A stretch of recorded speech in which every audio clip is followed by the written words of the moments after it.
Next സീനിൽ ഞുട്ട് മുകളിൽ നിന്ന് ഒരു ബോക്സ് എടുക്കാൻ ശ്രമിക്കുകയാണ്. പക്ഷേ അവൾക്ക് എടുക്കാൻ പറ്റുന്നില്ല. അപ്പോൾ നിക്ക് വന്ന് അവളെ ഹെൽപ്പ് ചെയ്യുന്നു. എന്തെങ്കിലും ചെയ്യാനുണ്ടെങ്കിൽ നീ എന്നോട് പറ, ഞാൻ നിന്നെ ഹെൽപ്പ് ചെയ്യാമെന്ന് അവൻ പറയുമ്പോൾ അതിൻ്റെ ആവശ്യമില്ല, മരീസെ പിക്ക് നിനക്ക് പോകാനുള്ളതല്ലേ, നീ പൊയ്ക്കോളാൻ വേണ്ടി അവൾ പറയുന്നുണ്ട്. മദറും അപ്പോൾ അവിടേക്ക് വരുന്നു. ഞുട്ട് പറഞ്ഞ ശരിയാണ്, നീ ഇപ്പോൾ മരീസയാണ് കോൺസെൻട്രേറ്റ് ചെയ്യേണ്ടതെന്ന് മദർ പറയുന്നുണ്ട്. നിക്ക് പോയ ശേഷം മദർ ഞുട്ടിനോട് എത്രയും പെട്ടെന്ന് നാച്ചുറൽ വേയിൽ ഒരു ബേബിയെ കൺസീവ് ചെയ്യാൻ പറയുന്നുണ്ട്. നെക്സ്റ്റ് സീനിൽ എല്ലാവരും ഗ്രാൻഡ് മദറിന്റെ വീട്ടിൽ ഗ്രാൻഡ് മദറിന്റെ ബർത്ത്ഡേ സെലിബ്രേറ്റ് ചെയ്യാൻ വരുന്നുണ്ട്. മരീസയും കൂട്ടി നിക്കും അവിടേക്ക് വരുന്നു. ഞുട്ട് വരച്ച പെയിന്റിംഗ് ഗ്രാൻഡ് മദറിന് ഗിഫ്റ്റ് ചെയ്യുന്നുണ്ട്. ഗ്രാൻഡ് മദറിനാകട്ടെ ആ പെയിന്റിംഗ് ഒരുപാട് ഇഷ്ടമാകുന്നു. അപ്പോൾ ചെന്നും ഫാമിലിയും അവിടേക്ക് വരുന്നുണ്ട്. അവരുടെ ബേബിയുടെ അൾട്രാസൗണ്ട് പിക്ചറാണ് ഗ്രാൻഡ് മദറിന് ഗിഫ്റ്റായിട്ട് കൊടുക്കുന്നത്. ഇത് ഗ്രാൻഡ് മദറിന്റെ ഫസ്റ്റ് ഗ്രേറ്റ് ഗ്രാൻഡ് ചൈൽഡ് ആണെന്ന് അവർ പറയുന്നു. പിക്ചർ കണ്ട് ഗ്രാൻഡ് മദറും നല്ല ഹാപ്പി ആകുന്നു. നിക്കിന്റെ മദർ ടോയെ ഞുട്ടിനെയും ദേഷ്യത്തോട് നോക്കുന്നുണ്ട്. എൻ്റെ വക ഗ്രാൻഡ് മദറിന് വേറൊരു സർപ്രൈസ് കൂടി ഉണ്ടെന്ന് ചെൻ പറയുമ്പോൾ നീ എന്താ ഗാംബ്ലിംഗ് ഉപേക്ഷിച്ചു എന്ന് നിക്ക് ചോദിക്കുന്നുണ്ട്. കുറച്ചു നേരം നീ വെയിറ്റ് ചെയ്യൂ, എൻ്റെ സർപ്രൈസ് കണ്ടാൽ പിന്നെ നിനക്കൊന്നും മിണ്ടാൻ കാണില്ലെന്ന് ചെൻ പറയുന്നുണ്ട്. ഇവിടെ ഞുട്ട് വാദിക്ക് വേണ്ടി പച്ചമാങ്ങ കൊടുക്കുന്നുണ്ട്. ഞാനിത് വെളിയിൽ പോയി കഴിച്ചോളാം, ചെന്നും മദറും കാണുകയാണെങ്കിൽ എന്നെ കഴിക്കാൻ സമ്മതിക്കില്ലെന്ന് വാദി പറയുന്നു. രണ്ടുപേരും നല്ല ഫ്രണ്ട്ലിയായി സംസാരിക്കുന്നുണ്ട്. വാദി പോയ ശേഷം മരീസ് അവിടേക്ക് വരുന്നു. എന്നിട്ട് ഞുട്ടിനോട് തന്നെ നിക്കിനെ കുറിച്ചുള്ള കാര്യങ്ങളെല്ലാം സംസാരിക്കുന്നുണ്ട്. അവരുടെ ഫസ്റ്റ് മീറ്റിങ്ങും ലവ് സ്റ്റാർട്ട് ചെയ്തും റൊമാൻസും അങ്ങനെ എല്ലാ കാര്യങ്ങളും എല്ലാം കഴിഞ്ഞ് ഞുട്ടിനോട് ഇപ്പോൾ നിക്കിന്റെ ലൈഫിൽ മറ്റേതെങ്കിലും ഗേൾസ് ഉണ്ടോ എന്ന് ചോദിക്കുന്നു. അപ്പോഴേക്കും നിക്ക് അവിടേക്ക് വരുന്നുണ്ട്. വാദി പച്ചമാങ്ങ കഴിക്കുന്നത് ആണ്ട് കാണുന്നുണ്ട്. ഇത് കൊടുത്തത് ഞുട്ടാണെന്ന് അറിയുമ്പോൾ ആണ്ട് ഒരുപാട് ദേഷ്യപ്പെടുന്നു. നിനക്ക് എന്ത് ഉറപ്പാണുള്ളത് അവൾ ഇതിൽ ഒന്നും ആഡ് ചെയ്തിട്ടില്ലെന്ന്? ഇത് കഴിച്ച് ബേബിക്ക് എന്തെങ്കിലും സംഭവിക്കുകയാണെങ്കിൽ എന്ത് ചെയ്യുന്നൊക്കെ ചോദിച്ച് ആണ്ട് കുറെ വഴക്ക് പറയുന്നു. അപ്പോഴേക്കും നിക്കിന്റെ മദർ അവിടേക്ക് വരുന്നു. എല്ലാവരും നിന്നെ പോലല്ല, ഞുട്ട് വാദിക്ക് ഈ പച്ചമാങ്ങ കൊടുക്കാൻ കാരണം പ്രഗ്നന്റ് വിമണിന് പച്ചമാങ്ങ നല്ല ആയതുകൊണ്ടാണെന്ന് പറയുന്നു. ഇത് കേട്ട് ആണ്ട് മറുപടി പറയുന്നുണ്ട്. രണ്ടുപേരും ആർഗ്യൂ ചെയ്യുന്നു. നെക്സ്റ്റ് സീനിൽ എല്ലാവരും ഒരുമിച്ചിരുന്ന് ഡിന്നർ കഴിക്കുകയാണ്. സംസാരത്തിൻ്റെ ഇടയിൽ നിക്കിൻ്റെയും മരീസയുടെയും മാരേജിൻ്റെ സബ്ജക്റ്റ് വരുന്നു. എനിക്കത്ര അർജൻസി ഇല്ല, എല്ലാം പതുക്കെ ആലോചിച്ച് തീരുമാനിക്കാമെന്ന് നിക്ക് പറയുന്നുണ്ട്. ഗ്രാൻഡ് മദർ ടോയിയോട് ബേബിയെക്കുറിച്ച് ചോദിക്കുന്നു. ഞങ്ങൾ ട്രൈ ചെയ്യുകയാണെന്ന് അവൻ പറയുന്നുണ്ട്. അപ്പോൾ ആണ്ട് ഞുട്ടിനെ നോക്കി, നിന്റെ ഫേസ് എന്താ വല്ലാണ്ടിരിക്കുന്നത്, നിനക്കെന്താ ബേബിയെ വേണ്ടേ അതോ നിനക്ക് ടോയുടെ കൂടെ ബേബിയെ വേണ്ടേന്ന് ചോദിക്കുന്നു. അങ്ങനെയൊന്നുമില്ല, എനിക്ക് ബേബി വേണമെന്ന് അവൾ പറയുന്നുണ്ട്. എന്താ നിന്റെ ഹെൽത്തിന് എന്തെങ്കിലും പ്രോബ്ലം ഉണ്ടോ എന്ന് ഗ്രാൻഡ് മദർ ചോദിക്കുമ്പോൾ ഇല്ല ഗ്രാൻഡ് മദർ, ഞുട്ട് ഹെൽത്തി ആണെന്ന് ടോയ് പറയുന്നു. ഗ്രാൻഡ് മദറിന്റെ ബർത്ത്ഡേ പാർട്ടിക്ക് നിക്കിന്റെ ഫ്രണ്ട്സ് എല്ലാം വരുന്നുണ്ട്. അതിനുശേഷം നിക്ക് ഗ്രാൻഡ് മദറിന്റെ ഫേവറേറ്റ് സിംഗറിനെ പെർഫോം ചെയ്യാൻ വിളിക്കുന്നു. ഞുട്ട് കിച്ചണിൽ വന്ന് കേക്കെല്ലാം അറേഞ്ച് ചെയ്യാണ്. ആണ്ട് പറഞ്ഞ കാര്യം അവൾ ആലോചിച്ച് നിൽക്കുന്നു. അപ്പോൾ നിക്ക് അവിടേക്ക് വന്ന് ചെന്നും ആണ്ടും പറയുന്ന കാര്യങ്ങളിൽ നീ അത്രയും കെയർ ചെയ്യേണ്ട ആവശ്യമില്ലെന്ന് പറയുന്നു. പെട്ടെന്ന് ഞുട്ടിന്റെ കൈ മുറിയുന്നുണ്ട്. നിക്ക് അവളെ കെയർ ചെയ്യുന്നു.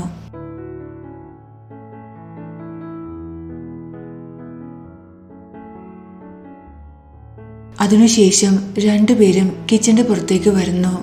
ഇവരിങ്ങനെ പോകുന്നത് മരീസ നോട്ട് ചെയ്യുന്നു. തന്റെ ഫേവറേറ്റ് സിംഗറിനെ ഇൻവൈറ്റ് ചെയ്തതിന് നിക്കിനോട് ഗ്രാൻഡ് മദർ താങ്ക്സ് പറയുന്നുണ്ട്. നിക്കിന്റെ ഫ്രണ്ട്സിനോടും ഗ്രാൻഡ് മദർ താങ്ക്സ് പറയുന്നു. കാരണം ഈ സിംഗർ അവരുടെ ഫ്രണ്ടായിരുന്നു. ഗ്രാൻഡ് മദർ താങ്ക്സ് എന്ന് പറയേണ്ട ആവശ്യമില്ല, എനിക്ക് ഫ്രീ ആയിട്ട് 1 വർഷത്തേക്ക് ഷുഗർ തന്നാൽ മതിയെന്ന് ആ ഫ്രണ്ട് പറയുന്നുണ്ട്.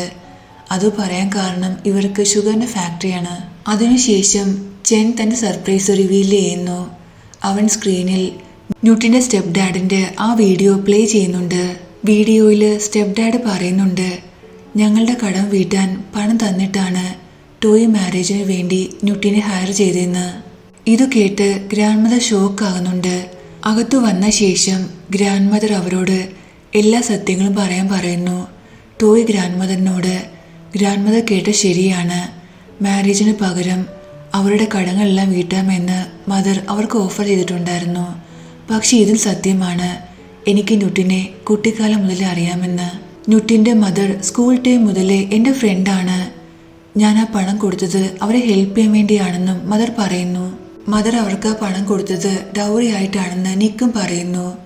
അങ്ങനെയാണെങ്കിൽ നിങ്ങൾ ഈ കാര്യങ്ങളെല്ലാം നേരത്തെ ഗ്രാൻഡ് മദറിനോട് എന്താ പറയാതിരുന്നത്? അതിൻ്റെ അർത്ഥം നിങ്ങൾ പറയുന്നത് കള്ളമാണ്. നിങ്ങൾ മാരേജിന് വേണ്ടി ഒരു ഗേളിനെ ഹയർ ചെയ്തു. ഇത് സത്യത്തിൽ പ്രോസ്റ്റിറ്റ്യൂഷന് തുല്യമാണെന്ന് ജെൻ പറയുന്നുണ്ട്. ന്യൂട്ടിനെ കുറിച്ച് ഇങ്ങനെ പറയുന്നത് കേട്ട് നിക്കിന് ഒരുപാട് ദേഷ്യം വരുന്നുണ്ട്. ഇവിടെ നിക്കിൻ്റെ ഫ്രണ്ട്സ് നിക്കിനെയും ടോയെയും കുറിച്ച് സംസാരിച്ചുകൊണ്ടിരിക്കുകയാണ്. അപ്പോൾ മരീസ അവിടേക്ക് വരുന്നു. എന്നിട്ട് അവരോട് ന്യൂട്ടിനെ കുറിച്ച് ചോദിക്കുന്നുണ്ട്. ഇവരാകട്ടെ ന്യൂട്ടിനെ കുറിച്ച് അധികം ഒന്നും അറിയാത്ത പോലെ അഭിനയിക്കുന്നു. ഇവിടെ ചെന്നു ആണ്ടും ഗ്രാൻഡ് മദറിനോട് ഗ്രാൻഡ് ഫാദറിന്റെ വില്ലിൽ നിന്ന് ടോയെ ഒഴിവാക്കാൻ പറയുന്നുണ്ട്. പക്ഷെ ഗ്രാൻഡ് മദർ ആകട്ടെ ഇവരുടെ ഈ ആവശ്യം അംഗീകരിക്കുന്നില്ല. അതിന്റെ ആവശ്യമില്ല. ന്യൂട്ടൊരു നല്ല ഗേളാണ്, ടോയ്ക്ക് നല്ല മാച്ചാണ്. ഗ്രാൻഡ് മദർ അവരോട് വീണ്ടും ബേബി കൺസീവ് ചെയ്യാൻ പറയുന്നു. ഇവിടെ നിക്ക് ചെൻ്റെ അടുത്ത് വന്ന് നീ ന്യൂട്ടിനോടും ടോയോടും സോറി പറയണമെന്ന് പറയുന്നു. പക്ഷെ ചെന്നാകട്ടെ വീണ്ടും ന്യൂട്ടിനെ കുറിച്ച് ഒരുപാട് അനാവശ്യങ്ങൾ പറയുന്നുണ്ട്. ഇത് കേട്ട് നിക്കിന്റെ കൺട്രോൾ പോകുന്നു. അവൻ ചെന്നെ പഞ്ച് ചെയ്യുന്നു. രണ്ടുപേരും ഫൈറ്റ് ചെയ്യാൻ തുടങ്ങുന്നുണ്ട്. നിക്കിന്റെ ഫ്രണ്ട്സ് എല്ലാം വന്ന് അവരെ പിടിച്ചു മാറ്റുന്നു. നിക്കിന്റെ ഈ ബിഹേവിയർ മരീസിന് ശ്രദ്ധിക്കുന്നുണ്ട്. അതേസമയം വീടിനകത്ത് ടോയും ന്യൂട്ടും ഗ്രാൻഡ് മദറിനോട് സോറി പറയുന്നുണ്ട്. ഗ്രാൻഡ് മദർ അവരുടെ സോറി അക്സെപ്റ്റ് ചെയ്യുന്നു. നീ എന്നിൽ നിന്നും മറ്റെന്തെങ്കിലും മറയ്ക്കുന്നുണ്ടോ എന്ന് ഗ്രാൻഡ് മദർ ചോദിക്കുമ്പോൾ ഇല്ലെന്ന് ടോയ് പറയുന്നു. അതിനുശേഷം ന്യൂട്ട് വീട്ടിൽ വിളിച്ച് മദറിനോട് എല്ലാ കാര്യങ്ങളും പറയുന്നു. ഇതറിഞ്ഞ് മദർ സ്റ്റെപ്പ് ഡാഡിനെ ഒരുപാട് അടിക്കുന്നുണ്ട്. ന്യൂട്ടും സ്റ്റെപ്പ് ഡാഡിനെ കുറെ വഴക്കു പറയുന്നു. ഇവിടെ ആണ്ടും മദറും കൂടി വില്ലിനെ കുറിച്ചും ബിസിനസിനെ കുറിച്ചും പാസ്റ്റും എല്ലാം പറഞ്ഞ് ഫൈറ്റ് ചെയ്യുന്നു. രണ്ടുപേരും നന്നായിട്ട് ആർഗ്യൂ ചെയ്യുന്നുണ്ട്. രണ്ടുപേരും തമ്മിൽ നല്ല അടിയാകുന്നുണ്ട്. ഇത് കണ്ട് വാദി അവിടേക്ക് വരുന്നു. എന്നിട്ട് അവരെ പിടിച്ചു മാറ്റാൻ ശ്രമിക്കുന്നുണ്ട്.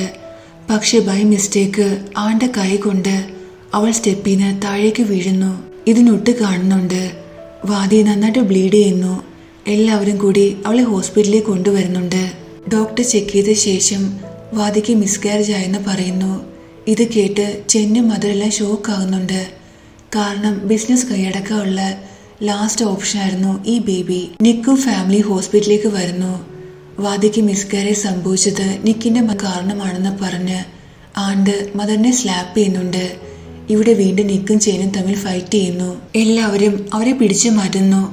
വാദിക്ക് ഇങ്ങനെ സംഭവിച്ചതിൽ ഞങ്ങൾക്ക് ദുഃഖമുണ്ടെന്ന് ടോയ് പറയുമ്പോൾ ദുഃഖമുണ്ടോ അതോ നീ ഹാപ്പിയാണോ? ഇങ്ങനെ ദുഃഖമുള്ള പോലെ നിങ്ങൾ അഭിനയിക്കേണ്ട ആവശ്യമില്ല.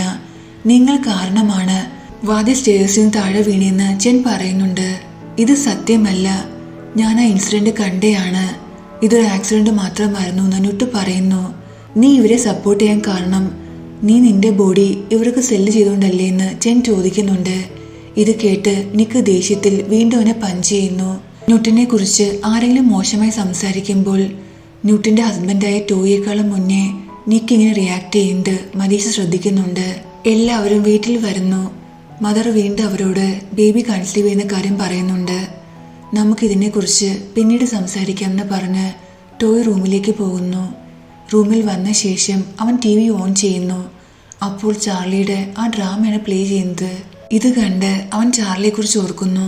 നെക്സ്റ്റ് സീനിൽ ചാർലിയാണ് കാണിക്കുന്നത്. പ്രൊഡ്യൂസർ അവിടേക്ക് വന്ന് അവനോട് ഒരുപാട് ദേഷ്യപ്പെടുന്നു. കാരണം അവൻ ഇന്ന് സെറ്റിൽ ലേറ്റ് ആയിട്ടാണ് വന്നത്. ഞാൻ ലേറ്റ് നൈറ്റ് സീരീസിന് വേണ്ടി പ്രാക്ടീസ് ചെയ്യായിരുന്നു, അതുകൊണ്ട് എണീക്കാൻ കുറച്ച് ലേറ്റായെന്ന് അവൻ പറയുന്നു. ഇത് കേട്ട് പ്രൊഡ്യൂസർ വന്ന് അവനെ സ്ലാപ്പ് ചെയ്യുന്നുണ്ട്. എനിക്ക് നന്നായിട്ടറിയാം, ഇന്നലെ ലേറ്റ് നൈറ്റ് നീ പാർട്ടി ചെയ്യായിരുന്നു. നീ ഒരു കാര്യം മനസ്സിലാക്കണം, നീ ഇപ്പോൾ ഒരു സെലിബ്രിറ്റിയാണ്. നിന്റെ ഈ ബിഹേവിയർ കാരണം ഇന്ന് നിന്റെ ഫോട്ടോ എല്ലാ ബിൽബോർഡിലും ഉള്ളത് നാളെ ഒഴിവാകാനും ചാൻസ് ഉണ്ടെന്ന് പ്രൊഡ്യൂസർ പറയുന്നു. ചാർലി ആ പ്രൊഡ്യൂസർ ലേഡിയുടെ അടുത്ത് വന്ന് ഫ്ലേർട്ട് ചെയ്യുന്നു. അങ്ങനെ സംഭവിക്കാൻ നീ ഒരിക്കലും സമ്മതിക്കില്ലെന്ന് എനിക്കറിയാമെന്ന് ചാർലി പറയുന്നുണ്ട്. നീ ഇന്നലെ പാർട്ടി ചെയ്ത് ഗേൾസിന്റെ കൂടെയാണോ അതോ ബോയ്സിന്റെ കൂടെയാണോ എന്ന് ആ പ്രൊഡ്യൂസർ ചോദിക്കുമ്പോൾ നീ ഒഴിച്ച് എൻ്റെ ബാക്കി എല്ലാ ഫ്രണ്ട്സും ബോയ്സ് ആണെന്ന് ചാർലി പറയുന്നു. ഇത് സത്യമാണോ എന്ന് ആ പ്രൊഡ്യൂസർ ലേഡി ചോദിക്കുന്നുണ്ട്. പക്ഷേ ഈ പ്രൊഡ്യൂസർ ലേഡിക്ക് അറിയില്ലല്ലോ ചാർലിയെ ബോയ്സിന്റെ കൂടെയാണ് പേടിക്കേണ്ടതെന്ന്. ഇവിടെ ചെൻ ഈ അവസ്ഥയിലും വാദിയെ കുറെ വഴക്കു പറയുന്നു. ലാസ്റ്റ് മദറിൻ്റെ കൂടെ അവിടുന്ന് പോകുന്നുണ്ട്. സരൂട്ട് വന്ന് വാതിയെടുത്ത് നിൽക്കുന്നു. അവൾ അവനോട് ചെൻ്റെ കൂടെ പോകാൻ പറയുന്നുണ്ട്. കാരണം തനിക്കിപ്പോൾ ഒറ്റയ്ക്കിരിക്കാൻ ആഗ്രഹമെന്ന് വാദി പറയുന്നുണ്ട്. സോറി, ബട്ട് എനിക്കിപ്പോൾ താങ്കളെ ഒറ്റയ്ക്കാക്കിയിട്ട് പോകാൻ പറ്റില്ലെന്ന് സരൂട്ട് പറയുന്നു. നെക്സ്റ്റ് സീനിൽ മരീസെ ഡ്രോപ്പ് ചെയ്ത ശേഷം നിക്ക് വീട്ടിലേക്ക് വരുന്നു. അവൻ നുട്ടിൻ്റെ അടുത്ത് വരുന്നുണ്ട്. മദർ എന്താ ബേബിയെക്കുറിച്ച് നിന്നെ വീണ്ടും പ്രഷർ ചെയ്യാണോ ചോദിക്കുന്നുണ്ട്. നിനക്കെങ്ങനെ അറിയാമെന്ന് അവൾ ചോദിക്കുമ്പോൾ നിന്റെ ഫേസ് കണ്ടാൽ അറിയാമെന്ന് അവൻ പറയുന്നു. അതെ, ഇന്നല്ലെങ്കിൽ നാളെ ഈ കാര്യം ചെയ്യേണ്ടിയാണെന്ന് അവൾ പറയുന്നുണ്ട്. അങ്ങനെയാണെങ്കിൽ ആർട്ടിഫിഷ്യൽ ഇൻസെമിനേഷൻ വഴി ഈ പ്രോസസ്സ് സക്സസ് ആവാൻ വേണ്ടി ഞാൻ പ്രാർത്ഥിക്കാമെന്ന് അവൻ പറയുന്നു. ബേബിയുടെ പേരിൽ ഇനി എല്ലാവരും നിന്നെ പ്രഷർ ചെയ്യാതിരിക്കാൻ വേണ്ടി ഇതായിരിക്കും ബെറ്റർ എന്ന് അവൻ പറയുന്നുണ്ട്. അതിനുശേഷം നുട്ട് മരീസയെക്കുറിച്ച് നിക്കിനോട് ചോദിക്കുന്നു. മരീസ നല്ലൊരു ഗേളാണ്. നീ എന്തുകൊണ്ടാണ് അവളെ ഇത്രമാത്രം സ്നേഹിച്ചെന്ന് എനിക്കിപ്പോൾ മനസ്സിലായെന്ന് നുട്ട് പറയുന്നുണ്ട്. പഴയ ഞാനും ഇപ്പോഴത്തെ ഞാനും തമ്മിൽ ഒരുപാട് വ്യത്യാസമുണ്ടെന്ന് നിക്ക് പറയുന്നു. അതിനുശേഷം നുട്ടിന് ബാൻഡേജ് കൊടുക്കുന്നുണ്ട്. അതിൻ്റെ ആവശ്യമില്ല, ടോയ് ഓൾറെഡി ബാൻഡേജ് ചേഞ്ച് ചെയ്തു എന്ന് അവൾ പറയുന്നു. നെക്സ്റ്റ് സീനിൽ എല്ലാവരും മീറ്റിംഗ് റൂമിൽ ഇരിക്കുകയാണ്. പുതിയ വർഷത്തെ അവളുടെ കമ്പനിയുടെ ക്യാമ്പയിനു വേണ്ടി പുതിയ ഒരു പ്രസന്റിനെ സെലക്ട് ചെയ്യാൻ ടോയ് പറയുന്നുണ്ട്. ചെൻ അപ്പോൾ ഒരു സോഷ്യൽ മീഡിയ ഇൻഫ്ലുവൻസറിനെ പറയുന്നു. നമ്മൾ ടാർഗറ്റ് ചെയ്യുന്നത് എല്ലാ ഏജ് ഗ്രൂപ്പിലുള്ള ആളുകളെയാണ്. സോ അങ്ങനെ വരുമ്പോൾ ഏതെങ്കിലും TV ആക്ടർ, അതായത് അറ്റ്ലീസ്റ്റ് 1 മില്യണിൽ കൂടുതൽ ഫോളോവേഴ്സ് ഉള്ള ഒരാളെ അയാളായിരിക്കും ബെറ്റർ എന്ന് ടോയ് പറയുന്നുണ്ട്. അപ്പോൾ ഒരു എംപ്ലോയി ഒരു TV ആക്ടറിനെ സജസ്റ്റ് ചെയ്യുന്നു. അത് മറ്റാരുമല്ല, ചാർലി ആയിരുന്നു. ഇത് കണ്ട് 2 ബ്രദേഴ്സും ഷോക്ക് ആകുന്നുണ്ട്. എനിക്കിവനെ ഇഷ്ടമായില്ലെന്ന് നിക്ക് പറയുമ്പോൾ ഇവൻ എന്താ പ്രശ്നം, CEO പറഞ്ഞ എല്ലാ കണ്ടീഷനും ഇവൻ ഫുൾഫിൽ ചെയ്യുന്നുണ്ടെന്ന് ചെൻ പറയുന്നുണ്ട്. ചാർലിയുടെ ഫോട്ടോ കണ്ട് ലേഡി എംപ്ലോയീസ് എല്ലാം നന്നായി ഹാപ്പി ആകുന്നുണ്ട്. ലാസ്റ്റ് ഡിസിഷൻ എടുക്കാൻ ടോയോട് അവർ പറയുന്നു. ടോയ് ചാർലിയെ സമ്മതിക്കുന്നുണ്ട്. എല്ലാവരും പോയ ശേഷം നിക്ക് ടോയിയോട് നീ എന്തിനാ ഇവനെ സെലക്ട് ചെയ്ത്, നീ ഇവനെ നിന്റെ ലൈഫിലേക്ക് വീണ്ടും കൊണ്ടുവരാൻ ശ്രമിക്കുകയാണോ ചോദിക്കുന്നുണ്ട്. ഞാൻ പിന്നെ എന്ത് ചെയ്യാനാണ്, നീ കണ്ടല്ലേ മീറ്റിംഗ് റൂമിൽ ചാർലിയുടെ പേര് കേട്ടപ്പോൾ എല്ലാ ലേഡി എംപ്ലോയീസും ഹാപ്പി ആയത്, എല്ലാവരും ഹാപ്പി ആയിരുന്നു.